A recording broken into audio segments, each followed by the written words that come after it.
Welcome to Pep Talks this week. It's a very special day. I'm recording this. This is my wife's birthday, October 3rd, and I want to send a shout out to Na Anyele Pebi, my wife of 15 years, and of course we've known each other much longer than that. And thinking about her and how special she is and the blessing she's been to me, and hopefully me to her as well, I realized that it may be useful to share with you 4 F's regarding how to find the best person to do life with. And this is not just for young people or younger people. Increasingly, many people are getting married later in life. And not just that, stuff happens. You know, people lose their marriages, want to remarry. Others marry much later. And so 4 F's are found useful if you're going to have a partner that will last. The first is faith. Faith. And I say faith because people do not realize that our behaviors are shaped or undergirded by our values. And those values are actually shaped by our worldview and our beliefs. So instead of just picking things from our values, or I'm going to find somebody who shares the same values, I actually think it starts with faith.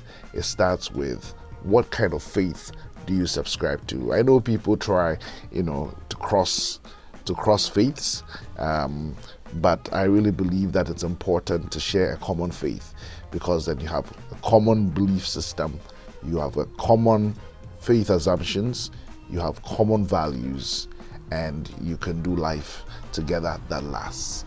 Second F, I believe, is the future. You may be 2 people of Christian faith or Muslim faith, whatever faith. Values are in sync, beliefs are in sync, but if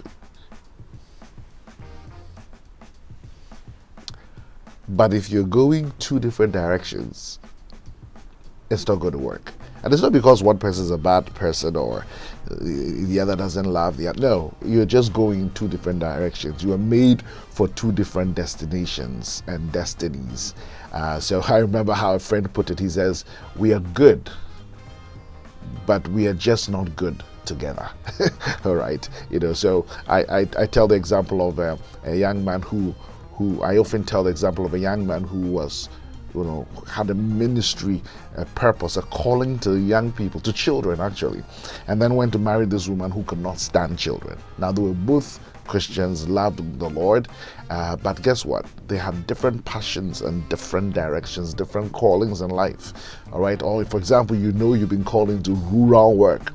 You love rural work, and this spouse to be possible partner tells you, I want to live in New York City, or I want to live in in Accra, the top flight place in Nairobi.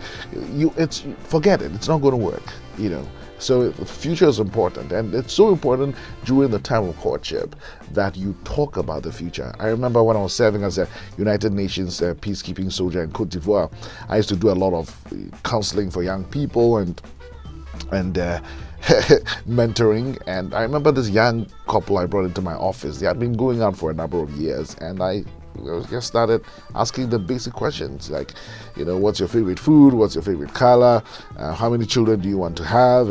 And they were surprising each other at that meeting. And I said, man, the lips during courtship are for talking, okay, not for kissing. It doesn't matter how much you French kiss somebody, you're not going to be able to extract information from their minds, right? So the future is important in whether or not a relationship is going to work. In fact, the good book says, can 2 walk together unless they be agreed? So remember, number 1, if your relationship is going to last, if you're going to just choose the right kind of partner, number 1, faith. Number 2, future. Number 3, I would say friendship. If you're not friends, it's not going to last long, because guess what? The emotions come and go. All right, and but friendship lasts, and it's really beautiful to have two people who can have a conversation, who can laugh. Sometimes you find Annie and I, laughing at dawn, or strange times. It's like, yeah, we're friends. Can we be better friends? Of course. But friendship is amazing. It's about the only relationship in the world that is equal, right? Every other relationship is president, citizens, king, others. Even sometimes husband, wife. It seems imbalanced, but friendship, it's awesome. It's a real privilege to marry your friend. And so there are girls who say things like, he's my friend, he's my best friend, I can't marry him. I'm like, what's wrong with you? Marry your best friend. Duh. And finally, feelings. I think emotions are absolutely important. Chemistry is absolutely important, except that it's not the first. I think that if you consider faith, consider future, you consider friendship, the feelings are a great icing on the cake. There's a school of thought that does not take feelings into consideration, and I think that's really sad, because guess what? You're going to wake up by this person for the rest of your life. You better have some kick, all right, when you see them, when you meet them, when you think about them. So feelings are important, except that they are not the first and the most important, because guess what? You may marry the sexiest woman in the world, or the most handsome guy in the world, who your heart beats when you see. But when faith and future and friendship don't go well, guess what? The feelings will get out of the window. Otherwise, Hollywood will have one of the highest divorces in the world. People actually marry the one they feel great about, right? The one they love, and then in 2 months it all unravels. So remember these 4 F's, to have a partnership that lasts. If you're not sure who to choose for a life partner, remember faith, remember future, remember friendship, remember feelings. Take care. God bless.